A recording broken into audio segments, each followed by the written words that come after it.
celkom čerstvé noviny. Škreky, škrek, škreky, škrek, oženil sa s jedlou smrek. Škreky, škrek, škreky, škrek, oženil sa s jedlou smrek. Vyčkávala líška zo pár dní na striepky pri starej horárni.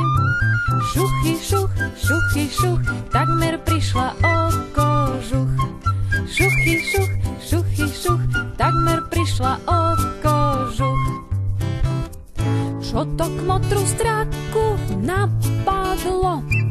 Ukradla si kdesi zrkadlo. Hechekrá, teraz sa v ňom obzerá. Hechekrá, teraz sa v ňom obzerá.